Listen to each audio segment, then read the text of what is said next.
Live from Capitol Hill, just yards from the Supreme Court, it's War Room Pandemic, episode 70. It is Tuesday, the 24th of March, the year of our Lord 2020. We're on the John Fredericks Radio Network, America's Voice.News, which is the streaming platform of the Trump movement. Now Dish 219, also on Newsmax TV. In Chicago, FM 99.1 and FM 103.9. And I got to tell you, folks in Chicago, it's coming. So we're going to start doing a deeper analysis, deeper dive on Chicago. Remember, every day at 5 o'clock in the afternoon on all these platforms, we do a special show from 77 WABC, the most powerful radio station in the country from New York, focusing on the tri-state area in New York City. But the New York City story is your story, because New York City is Wuhan, and we are Hubei province, okay? Said it from day one, absolutely going down there, and we got to get ahead of this thing. You have to get ahead of this virus. India, we've got many of the guys, the Indian guys that helped set up President Trump's trip that went over there beforehand, working with the entrepreneurs. They were trying to do strategic alliances on these drugs. Fantastic individuals. And what I love about them, they're not right-wing nuts like us, right? These guys, a lot of them were Democrats. They all love Trump. They did the Howdy Modi thing. But as much as I love these brothers, they have been in denial about India from the beginning. I kept saying, the India thing kind of scares me. He said, no, not a problem. It's hot. Don't listen to the hot thing. And don't listen to the young thing. This is going to get everybody. This virus, who I'm one of the tiny mortal enemies of, he did say one thing is brilliant. This virus is a demon, and you cannot allow this demon to hide. And we've seen this. Now, the WHO, they also made a statement today. They're in our grill.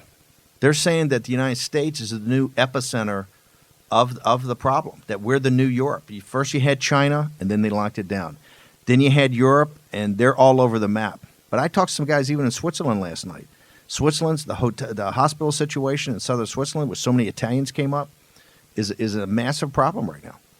And that's why the WHO is saying we're the problem, right? We're the problem. So this is something we got to get sorted. I know the next 2 weeks is going to be a huge debate into Washington. We have to get this financial situation down. We're going to get back in a second. Jack, I want to continue on from the previous hour.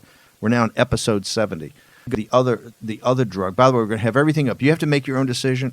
Please listen to the president. Listen to your doctor. Do all that. We're not here to sell anything. We don't do any of that stuff. We're just here to give you information. Remember, ill-informed complacency is your biggest enemy. Don't need to fear. There's no need to panic. All you need to do is start thinking about this, getting your access to information. Go to many other sites. There's a lot of stuff out there now. We just from day one have tried to get you folks all the information globally on both the pandemic, the economic crisis, and the financial crisis it triggered. So, Jack, let's go to other therapeutics.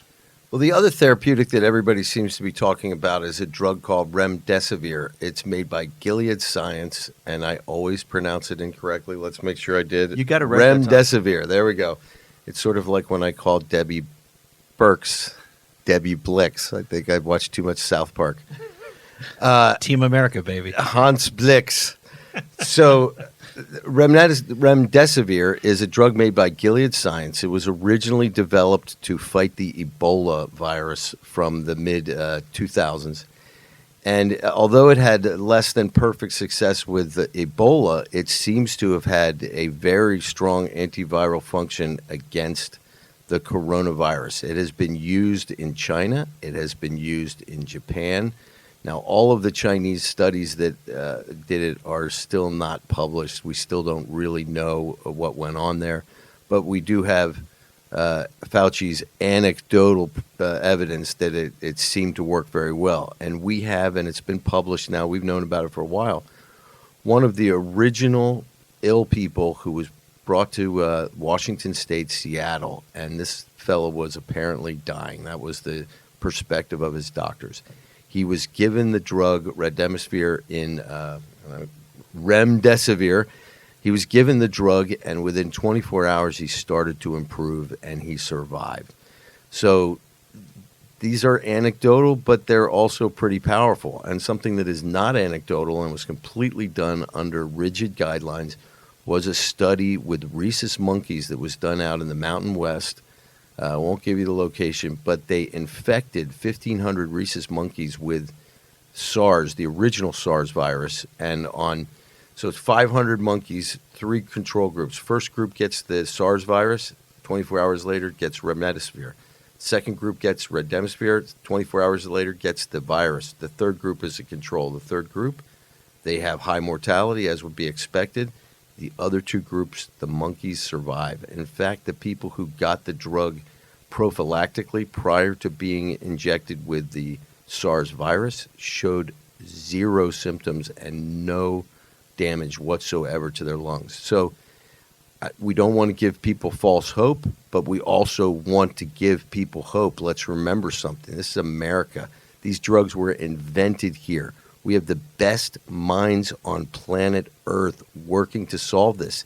And they might be in a garage somewhere, but be real. We are going to solve this, America. Well, I mean, don't take anything from a guy in a garage, but we're saying the young students that come up there. Okay, where can people get more information about that? And where does that stand in the FDA process also about the approval process? Well, this is kind of unclear. We haven't had a really good answer from the FDA, but I think, I always Jason, say, watch what they do, not what they say. Jason, this is what I don't understand. On the messaging, it's quite confusing because you've got Cuomo. By the way, Governor Cuomo's at a press conference right now, and our team, by the way, we've got the best team in the war room.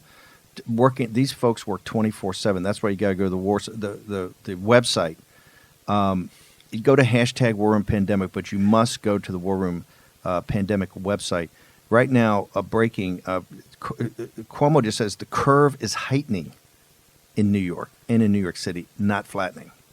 Yeah, I mean, literally the chyron on CNN right now is numbers of ill to spike higher and sooner than we thought. And this is why he read de Blasio, the Riot Act, the other day. I mean, we do this show up in New York, and I can tell you right now, the working relationship between President Trump, and this is, we know we have a lot of listeners out there, and a lot of people follow us now that are not Trump supporters. We understand that. That's because the show gives the information out. And we're not here to be cheerleaders for President Trump. We're here to lay out the information. The working between Cuomo and President Trump, I think, is quite impressive, right? They both have a lot of respect for each other. They're very complimentary at the two things. Remember, the way the system works is the federal government supports with financial resources and logistic resources. At the state level, you manage these crises with hands-on management, but it's at the cities and the county supervisors and the communities is where you hit the deck plates, and that's the execution part. That's the tip of the spear. In New York City, I would tell you right now, there's a bigger gulf between Cuomo and de Blasio. I mean, when Governor Cuomo gives a press conference, he won't even say de Blasio's name. And I think he's very disappointed, at least to date, about how – and we've had Bernie Kerik and we had Rudy Giuliani on the show, on the New York show, understanding they're not politically their opponents, but they've been quite critical of just the technical handling of the crisis. And I'm telling you, New York City, this is going to have to – New York is Wuhan. And you're going to have to lock it down like Wuhan. All these half measures, these people out in the parks the past weekend, and Cuomo read them the Riot Act, you can't do that. We're beyond that. I mean, you got to look, and I'm not an alarmist. I look at the facts. I'm the guy when I said when this thing was even starting in Wuhan back in the 12th, 13th, and 14th of January with my Chinese team of expatriates to do the broadcast. We could tell right then, because here's why.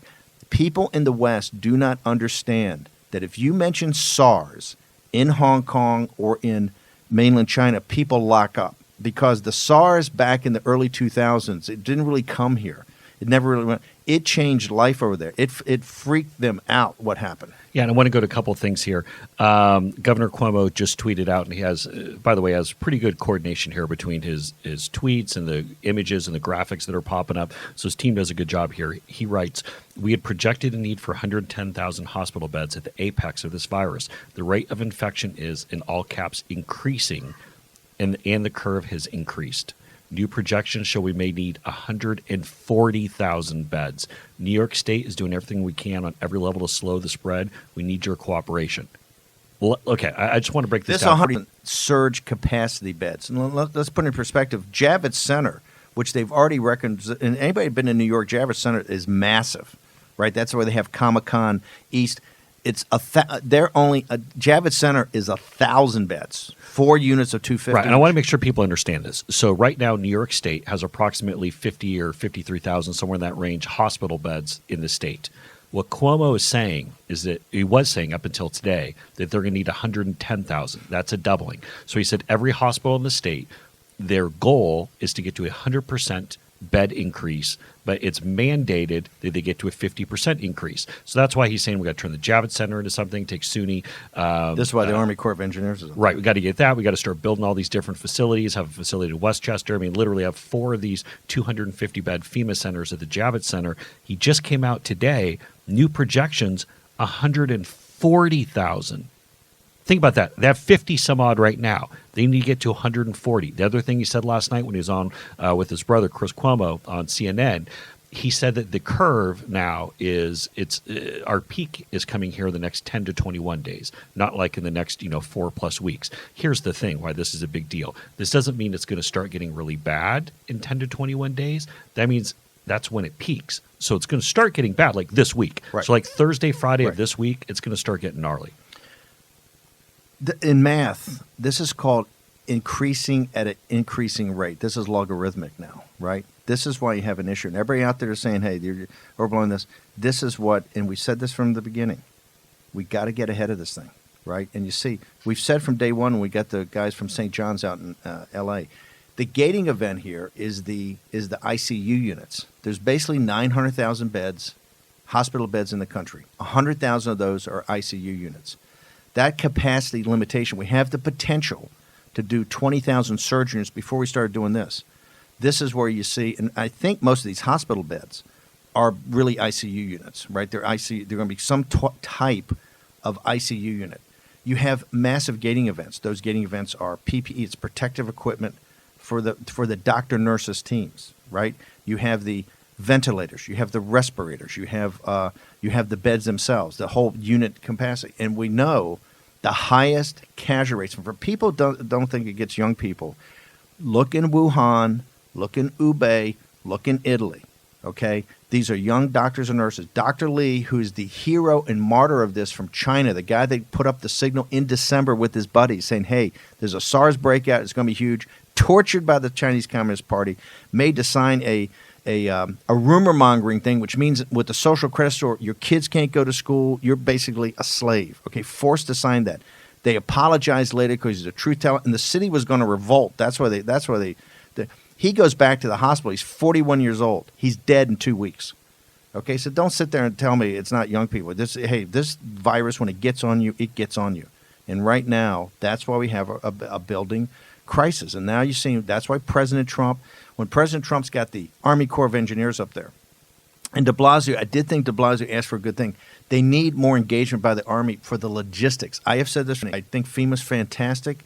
I think in this crisis, the military, Esper, who's squared away, the military should step in. They're the best logistics network in the world. And I think this is going to overwhelm FEMA quite quickly. I think you put the U.S. Army in. Look, my daughter was a logistics officer. Those people are high and tight, right? They run this thing. They can do airlift. That's why in Iraq and Afghanistan, the one problem we never had was logistics, right? We always had logistics. The Army's the best. I think that now the president, he's already deemed it a national emergency. I think the Army's got to step in here just for the logistics. I'm not saying for any social order issues or anything like that. For the medical and the logistics, you need the Army. Okay, we're going to take a break. Jack's got much more to throw in here. So we got the financial thing. We got financial, economic, pandemic, all of it today. In some blue sky about some drugs that are out there. The cavalry may be coming. This is War Room Pandemic, episode 70. I want to thank all of our distribution partners who are throughout the world now in the English language, or also in Mandarin Chinese, subtitled later in the day. Also have the 5 o'clock show and 10 o'clock on Newsmax. We're going to be back in a second. War Room Pandemic with Stephen K. Bannon. The epidemic is a demon, and we cannot let this demon hide. War Room Pandemic. Here's your host, Stephen K. Bannon. From Fort Defiance, just yards from the Supreme Court, a Supreme Court that's not actually holding sessions now, live arguments, as this city is shut down. I mean, this is Washington, kind of a ghost town, right? People locked in, doing social distancing. The mayor's stepping up every day. Some people on Capitol Hill are working. Senate's over there. House is not. Got all the agencies, but I think they're down. I think that a lot of teleworking, even in the White House EOB, people are social distancing, putting the discipline in. You need to fight this demon. Hashtag War Room Pandemic. We want to hear it all. We want to see it all. We want to know it all. So get it to us. Become part of this show. Also, You're listening throughout the world on shortwave and medium wave radio through Nexus/IRRS, and that's nexus.org. Please send your comments. Last night I was reading from Israel, from Russia, from Africa, from New Zealand, Latin America, from all over the world. It's so helps us, pumps us up to know that people are listening to this and saying, hey, your show's giving us information we're not hearing everywhere. So that's what we try to tie it all together to make sure you get both the pandemic part, the economic crisis part, the financial crisis part. There's a lot of breaking news, so jump in there. Yeah, President Trump has authorized the use of the Defense Production Act for the first time to produce 60,000 coronavirus test kits. They have not identified which companies that they'll be going and doing that. And essentially what this is, the last few days, last week or so, the president's been saying we don't have to actually implement this because that's essentially going to a Ford or a GM and saying you're going to stop making cars, you're going to start making ventilators. That's just an example. You've seen a lot of companies come forward. Obviously, yesterday's example was Hanes. They can come forward and produce masks instead of underwear and socks and T-shirts and things like that. So it's not saying which companies. President Trump said the Hanes, they make cotton things. Right? He was so gentle. They make cotton things. Cotton things. But they have not identified which companies they're mandating this to, but they want to get 60,000 more coronavirus test kits cranked up. And so I imagine we're going to see a lot more of this. We've called this going back to January. America is at war. President Trump is a wartime president. Well, the president is using this act in the same way that the Senate and the House should be using their legislative powers. He is using it in a very directed fashion. He has said that this is not to take over the U.S. economy. This is to focus the efforts of the U.S. economy in defeating this virus. And the Senate and the House should take the lead from him on this topic, in my opinion. We got more breaking news. We got the Olympics. We got so much more that's going on. Cuomo, what else we got? Yeah, so I want to go back to Governor Cuomo for just a moment here. A few different things. So earlier in the previous segment, I said 10 to 21 days for the peak. It's actually, he said 14 to 21 days, so I misunderstood him. But also, too, and we've gotten a lot of feedback on this using the hashtag War Room Pandemic, where folks have said, well, look, if we're going to go and put money into hotels and some of the hospitality industry, rather than just giving them money, can't we just go and repurpose some of these hotels to be turn them into hospitals? Again, because, Steve, yesterday you referenced a 2% occupancy rate for a hotel that you knew of. Governor Cuomo just said, I will turn the state upside down to get the number of beds that we need. Cuomo says he's talking to hotels about converting them to hospitals. So it sounds like some free market things and some forces are coming together to provide this. But again, I want to make sure we don't bury this. To go from 50,000 to 140,000 is a massive undertaking. That's referred to as Herculean. And this is why you're seeing at a federal government level, at a state government level, and entrepreneurs, you got to bring in American industry in this. This is how you get this thing sorted. And to give people an idea of the scope, if he's going to 140,000 beds, which is almost double what New York State normally has, you have to remember in normal times, the entire country only has 975,000 beds, 950,000 beds. And Steve, in one thing, makes a little bit of news. Obviously, the initial hotspot here in the country was in Seattle. Now that's shifted to New York. Edmonds. But don't forget Seattle. There's still a hotspot. Nope, that's in. So King 5 News is reporting about Edmonds, where I grew up. Went to Edmonds Woodway High School. For anyone listening from the Seattle area, the violators, stay-at-home violators, face a $500 maximum fine in Edmonds. They're also doing that in Everett, where one of the Boeing facilities is. And so it's getting real. We're going to put up the later. There's a supercut. I think I sent it to you guys in the middle of the night. There's a supercut made of Italian mayors of these towns, and the first mayor's looking there, and he's saying, "Hey, you want to have your wedding reception? You want to have your birthday party? I'm showing up at your house with a blowtorch." I mean, these guys have like 10 Italian mayors talking about, I'm tired of you guys walking into some people playing ping pong in like a square. They're taking the tables away.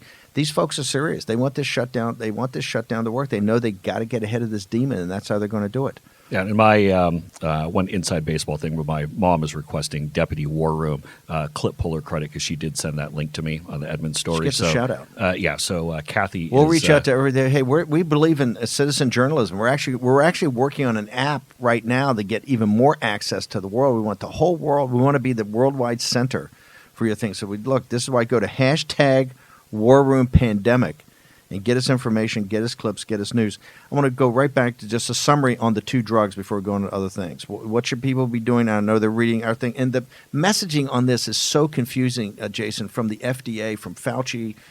He's given anecdotal information, but then where do we actually stand in kind of this process of the approval or the quasi-approval, or you can just sign a document and say, hey, look, I'm not going to sue. There's no trial lawyers here. I'll take a risk. I'll just do it. Well, and this is so I'm going to just say at the forefront, I'm totally confused. And I'm someone who, and if you're confused, you spend all day long looking at the messaging that's coming out. Right. And because here's what we have. So we have the development of therapeutics, which are going to come much quicker. But you have multiple therapeutics in production from multiple different angles to influence multiple different conditions, all separate streams, all in different phases of whether they be taking existing drugs and trying to apply them to coronavirus, or whether they're taking new drugs and trying to make them therapeutics. But then you also have the actual vaccine trial, or trials, I should say, because there are multiple efforts. The first one we saw in Seattle that started a week and a half ago with a woman who got the shot in the arm. So you have multiple vaccines, multiple therapeutics, all going into production, different phases. But as far as where things are and what the timing is, Jack, you might have a better sense. Yeah, give us. I want to go back. I want to go back to both drugs. I want to give people just the reset of where they are, and then we're going to put up all the information on them on the site, and they should go look at other information. But I want to go back to both of those. Okay, Red Hemisphere. Gilead Science is being overwhelmed right now with requests for compassionate use. They are struggling to keep up with it, and there's some changes going on in terms of how it's going to be distributed going forward. I know this is putting a lot of pain in certain people's minds because you might have a family member who's waiting to get this experimental drug, but they are working round the clock to make it more available. The chloroquine, what you're seeing is the FDA is allowing you to use these alternative treatments in the basis of research. And we've seen this work to the benefit of the American people in the past. For example, several weeks ago, what really rose the hackles of everybody out in Washington State with the idea that they had a tremendous epidemic potentially on their hands was University of Washington did a study as part of a research program where they were testing people for coronavirus. This is when that 16-year-old kid tested positive with no known contacts, which was a giant wake-up call for all of Washington State. So we do see the benefit out there of these individual studies that the FDA has given approval to, but I would like to see them be a little bit more aggressive in moving things forward. And I think that we are seeing that right now because clearly the chloroquine is going to be going into widespread use, the fact that they have 100,000 dosages in New York now. And Governor Cuomo, he's going to talk to the president. I mean, he's going to lean into this thing. He understands he's got a crisis. Right, and he's all over this so far. So if there's an opportunity, you see the way he's shipping it in there. He and the president, look, they're two New York City guys. Okay, New York City rolls hard, right? I mean, they roll hard, and they got a crisis. Remember, New York City's come through 9/11, the financial crisis, and people realize the rest of the country was financial crisis. I mean, Wall Street got blown out in the financial crisis. The workers. Now, I'm not talking about the fat cats. I'm talking about the deplorables of Wall Street. Then they had Superstorm Sandy. Right, so they've gone through some crises, but he's trying to get ahead of this. Any other update we got on Cuomo and the New York situation, Jason? Not with regard to New York. That press conference is still continuing. We also have Gavin Newsom coming out and saying that California is going to need another 50,000 more beds than what they'd said previously. And so we got to get a doctor from St. John's. He called that to a T. A month ago, 6 weeks ago on this show, he says, "Hey, in California, I think we're 50,000 short at least." These guys. I'm telling you, here's the point of these professionals. They've actually known what the situation is because they get what Dave Ramaswamy. By the way, we're trying to line up people. We got Dave Ramaswamy is going to come on and talk about India. We got Alfredo Ortiz is going to come on and try to give us some input on the bill about how entrepreneurs. Congressman Banks actually wants to come over. We're going to try to get Congressman Banks here in the second half hour of the show to talk about putting the responsibility where it should be on the CCP. He and Seth Moulton. Seth Moulton is the guy who ran for president. What people don't know, he's a Silver Star awardee from the Marine Corps, a great Army, very brave guy, Army captain in the battle in Najaf. They're putting up a joint bill. Hawley's now putting it up to blame this, have an full investigation and put the responsibility of the shredding of these capital markets, the shredding of these economies on the Chinese Communist Party for what they suppress this information. These devils suppress this information. Remember, the biggest victims of the Chinese Communist Party are the Chinese people. It's in Wuhan and Hubei province that their lies and misrepresentation destroyed that city and that region. And a teaser, when we come back from the break, I've got some amazing news concerning Tedros. People who have listened to this show for a long time have heard us accuse him of covering up cholera epidemics in Ethiopia. Now we have journalists reporting on it, and I think there's a big tie-in between Tedros, member of the Maoist Party of Ethiopia, and the CCP of China, and the betrayal of planet Earth. He is a bad hombre. I'm telling you, he's a bad dude. We signaled that out early on, and we're going to have, Jack, we're going to go back through the Twitter feed and talk about this. Okay, this is all in the next half hour of the show. We're going to be even more on fire than we are now. Jack Maxey, Jason Miller, Stephen K. Bannon, you're watching and listening to War Room Pandemic, episode 70. Live from Capitol Hill, only yards from the Capitol itself, right across from the plaza. Very short commercial break. We'll return in just a moment.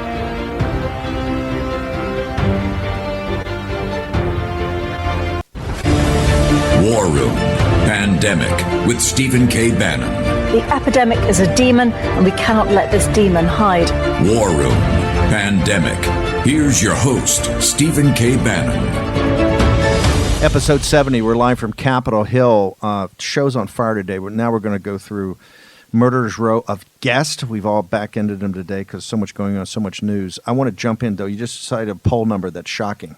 Yeah, Rasmussen Reports just popped a new survey. 32% say coronavirus has thrown them or a family member out of work. The question, because I was wondering, could people have gotten confused on this? I mean, that we knew the number was going to be big, and obviously it's the polling question. That's not a big number. That's a monster number. This is a megaton number. The question: have you or anyone in your immediate family lost their job because of the coronavirus outbreak?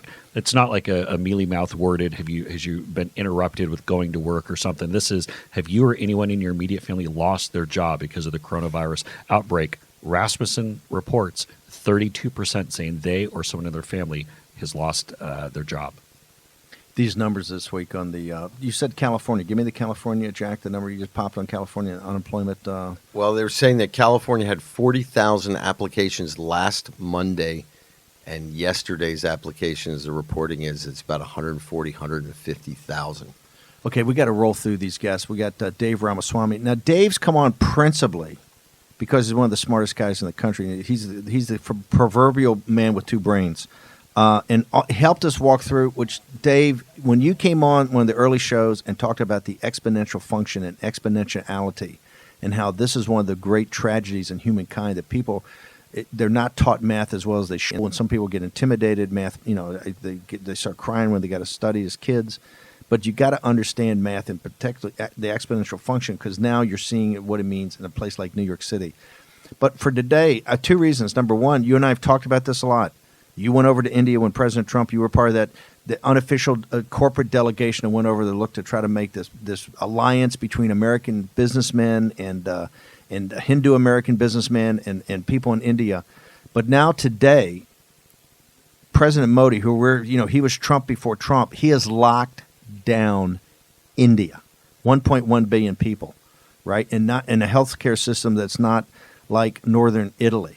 So get us up to date on this. What exactly happened in India? Why did Modi take so long to do this? Because he was doing the kind of stuff we're doing here in the United States. Hey, do some social distancing. Some communities are doing something. What happened in India? Steve, thanks again for having me on. Let me just reiterate, what we are facing in America and in other parts of the world are multiple biological 9/11s. And we've seen this in the exponential increase in cases, but now we have to look at the other side. Bring about a massive exponential decline. And so the step that Prime Minister Modi has taken is a way to bring about this decline. You're right, India is a federal system like America. Many states, in fact, had local lockdowns in place, and that had affected about 500 to 600 million people. But as you know, Indians are very individualistic like Americans. We have a Bill of Rights, but no Bill of Responsibilities. So you have many people flouting social distancing norms and shelter-at-home suggestions. So this Prime Minister Modi was forced to drop the hammer in your parlance to make sure that the virus didn't get out of control. And most importantly, as you mentioned before, we have a gating event. That is, we have a limitation of hospital staff and personal protective equipment, not just in America, but in India as well. So this, if this step had not been taken, it would have completely swamped the hospital system, and many doctors and hospital workers would have just been trampled. So what's the outlook? Tell me how. First off, go through the logistics. How do you lock down India? I mean, we can't lock down the United States of America. We've got all of our deplorables. We love them. We got some hardcore guys out west in Texas are blowing me up every day. My dear friend, a brother of mine, a guy I love more than anybody, Sheriff Clark. Sheriff Clark's blowing me up nonstop. We can't lock down this country. How are you going to lock down India? You know, it's a great question, Steve. I think it's an experiment waiting to happen. In fact, there was a teaser trailer which happened last Sunday in India where Prime Minister Modi asked every Indian to stay home between 7 a.m. and 9 p.m. It's like a voluntary 14-hour curfew. And people, for the most part, complied. And I think that gave him the courage to go ahead with this full on. It was a surprise to most people, including myself. And let me add something else, Steve, and this is to your point. We can't do this without a massive cash infusion to everybody to give them peace of mind, economic and health security. And India has such a system in place. About 400 million Indians have their national ID linked to their bank accounts. So the government has already has a mechanism to wire people money quickly. No questions asked, to bypass the bureaucracy. Unfortunately, in America, we don't have the system in place, but we can very quickly wire money to people so non-essential workers can stay at home, essential workers continue to perform their function, and then as testing scales, this lockdown can be released in various places. Hey, Dave, it's Jack Maxey. How you doing? I just have a quotation here from Great, Jack. Thank you. From Modi describing what his plans are, and I think I'd love to hear what your thoughts are because they seem very serious in that they have. He gives a kind of answer to his own statement. He says every district, every lane, every village will be under lockdown. If you can't handle these 21 days, this country will go back 21 years. I think that implies the danger to the economy as well as to the There's human not population. a closer. You got Bolsonaro, you got Modi, and Abe. Those are the three in the world that are the closest to President Trump. If you're a President Trump supporter or just an American, these are individual Modi. Here's the question I got to ask though. You guys have had an economy. He's tried to turn it around, but it's hit some speed bumps.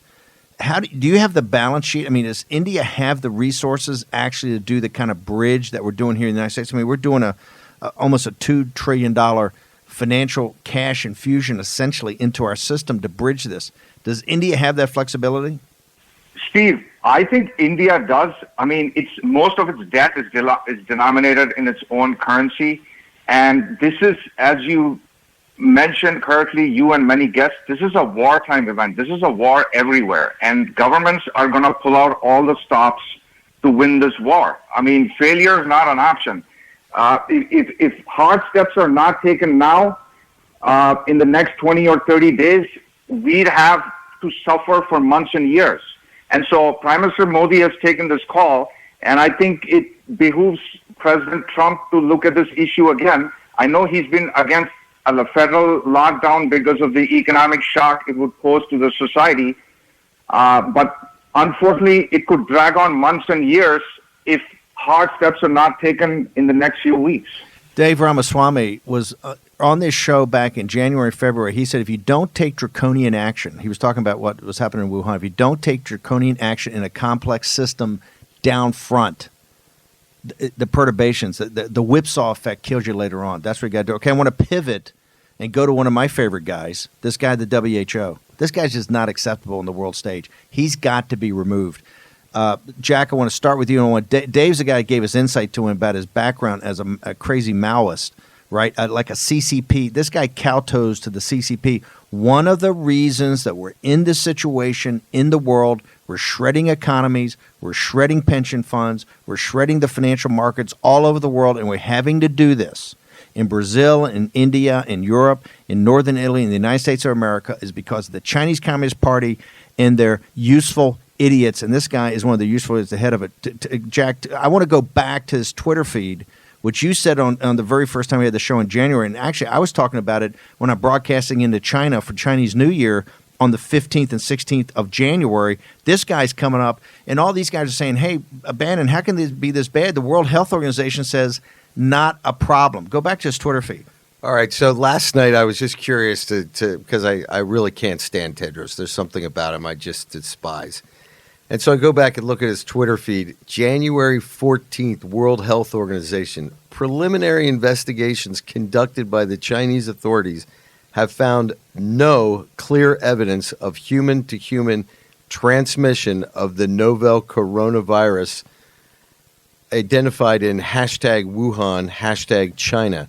Stone cold liar. That's a stone cold lie. They knew about it. And here's why it's a lie. He was talking to CCP officials. She admitted when he came under pressure, and by the way, he's under pressure. There's all kind of word out there in some of these blog sites about, potential coup. He's under pressure. He was under so much pressure. They had so screwed up Wuhan. He admitted that he had a conference call with the Wuhan officials on the 2nd of January of 2020. So Tedros is a stone-cold liar about that. And Dave, if you'll remember, you told us a month and a half ago what a bad guy he was because of your experiences in Ethiopia and the fact that he had covered up some cholera events. Well, the Daily Caller came out today with an expose stating exactly that Tedros, while he was in Ethiopia, helped cover up cholera outbreaks in 2006, 2009, and 2011. Tedros served as Ethiopia's health minister from 2000 to 2012. And also, we had numerous U.S. doctors who seem to have been very silent throughout this whole thing, who apparently wrote a letter to the World Health Organization saying that it would be irresponsible to make him the head of the World Health Organization because of this. We're going to get Dave back on tomorrow. Dave, we got to bounce. I got some other guests I got to get to. I need to have you back on tomorrow to talk about India. We'll have more details. And I also want Dave to talk about Ethiopia and the cholera outbreak and what this scumbag, and that's what he is, what this scumbag did in Ethiopia to the people of Ethiopia. Dave Ramaswamy, thank you very much, brother. And all of our prayers go out to the folks in India, Prime Minister Modi and the whole crowd over there. So thank you. Real quickly, we got now Alfredo Ortiz. Alfredo's fighting for you. Alfredo's the head of Job Creators Network. These are the guys that are fighting every day to make sure that there's going to be cash, that you're going to be able to make payroll when this bill gets sent in. Alfredo, can you give us the current state of play, or actually tell us what Nancy Pelosi's trying to do? We got about a minute and a half. Okay, we lost the connection there. Sorry about that. Go back to real quick to what did Ramaswamy tell us about Tedros in Ethiopia and this cholera outbreak? Well, as when he was the head of the health service in Ethiopia, he refused to allow the World Health Organization or anyone else to describe it as cholera. He demanded apparently that they use terms like watery diarrhea, things like this.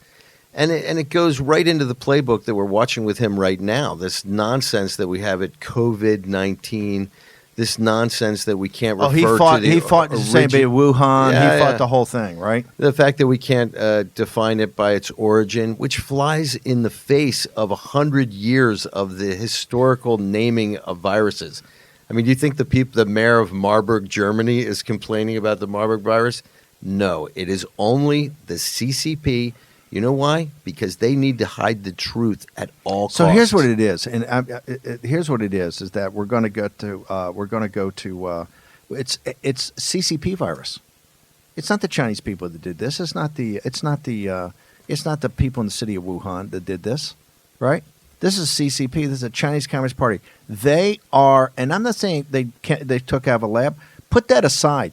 We're going to have Congressman Banks and others on here in the next segment to talk about this, about an investigation. That's all that's incumbent upon CCP to get the information out. That'll all come out in the fullness of time. I'm talking about one thing we know as an absolute stone-cold fact. They suppressed it. And in suppressing it, they made it Chernobyl. and is spread throughout the entire world. The reason 32% of the people in this country are either unemployed or know someone unemployed, it's the Chinese Communist Party in China. Stephen K. Bannon, Congressman Banks, when we return on War Room Pandemic.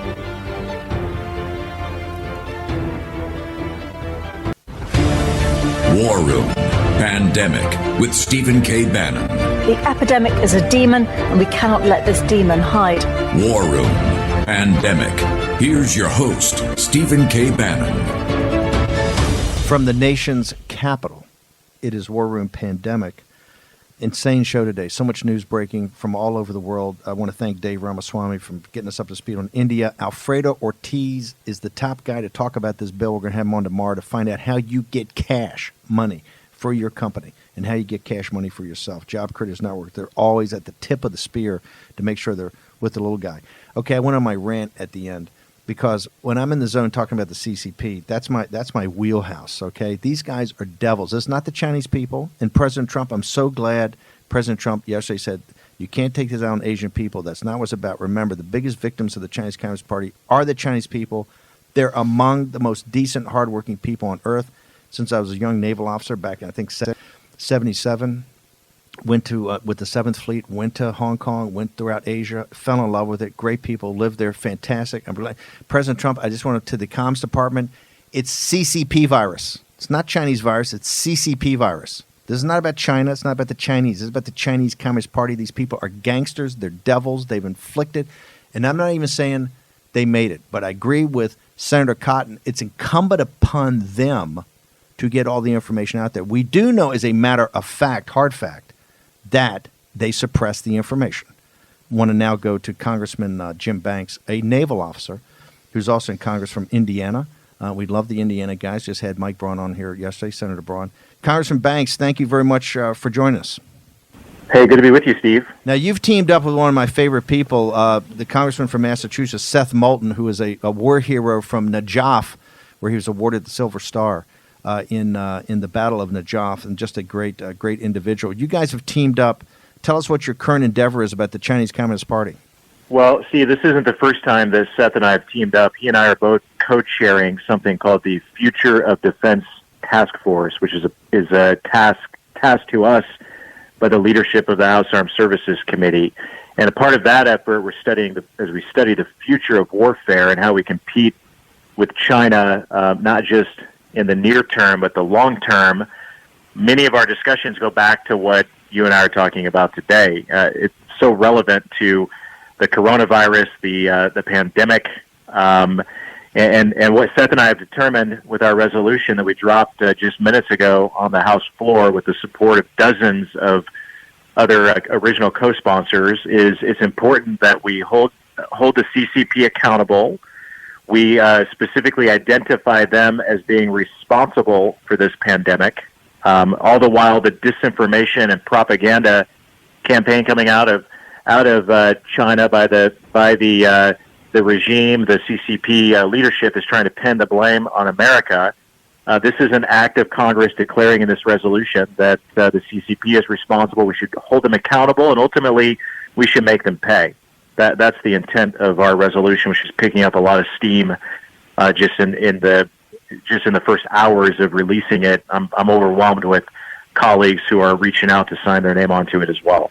Congressman, this is Jason here. I want to jump in on this because as I'm chatting around with folks who are running for Congress, running for Senate this year, this is actually something I'm starting to see candidates talk about, bring up on the campaign trail and say, you know what? I want to make sure that China pays here for what they have done to our country. And again, we're not even anywhere near the worst of where it's going to get for the U.S. I think, do you think we have to get the House back for this to ultimately be successful, or do you think Democrats could be shamed in actually doing something here? Well, the very fact that I have a Democrat co-lead on this resolution shows that there's bipartisan support. Now, time will tell if other Democrats will sign on to it. Well, Nancy Pelosi's been a fire breather on China since Tiananmen. I mean, she ran for Congress. Her first time she ran for Congress was she ran as anti-CCP back in San Francisco in the late 80s or early 90s. Bradshaw, her former chief of staff, is on the China Commission.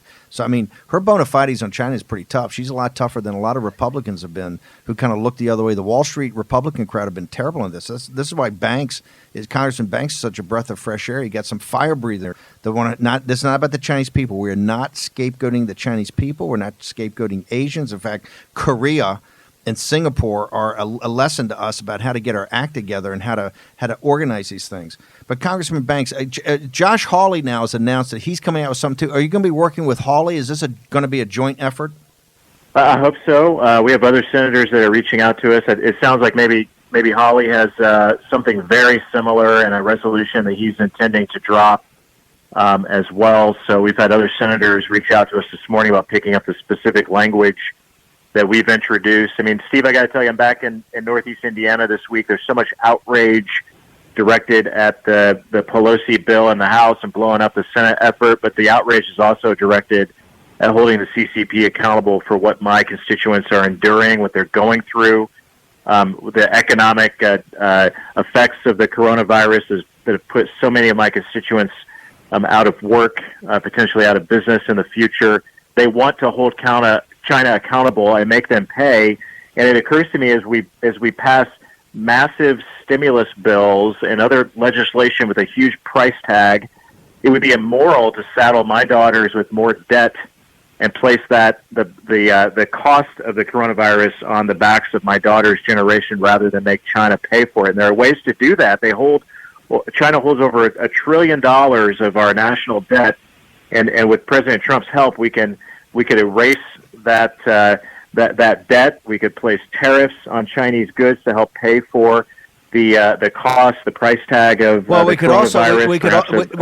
could also in this bill, the two things we could do is, number one, every company that takes a penny has got to take to federal court the CCP. The Chinese Communist Party ought to be taken to federal court for Boeing, for every company we give a nickel to, and what Hawley's talking about, they got to make a commitment to bring the supply chain back. We have to bring the supply chain. Got to sue them in federal court, and you got to think, Congressman Banks, we got to jump. We're going to have you back on in a couple of days to go through more of this because you're the tip of the spear. You are a fire breather on impeachment, and you've done a fantastic job here about holding the CCP accountable. We just got to talk to the president and call him the CCP virus, not the Chinese virus. But we'll work on that. Congressman Banks, thank you so much for joining us. We got to get his Twitter. I want his Twitter handle to go out to everybody. You got that, Jason? Hey, this is War Room Pandemic. We'll be back at 5 o'clock this afternoon. What's the Twitter handle? At Rep Jim Banks. At Rep R-E-P Jim Banks, B-A-N-K-S. Great follow. This guy's a fire breather. By the way, Seth Moulton's a good man, too. We'll get his Twitter handle out there. And Nancy Pelosi on this one. I don't agree with Nancy Pelosi last up, but I tell you, she's been hard on China from the beginning. Okay, 5 o'clock, we'll be back on WABC and all these platforms. Go to #WarRoomPandemic. We want to hear your voice. You're part of this community. See you at 5.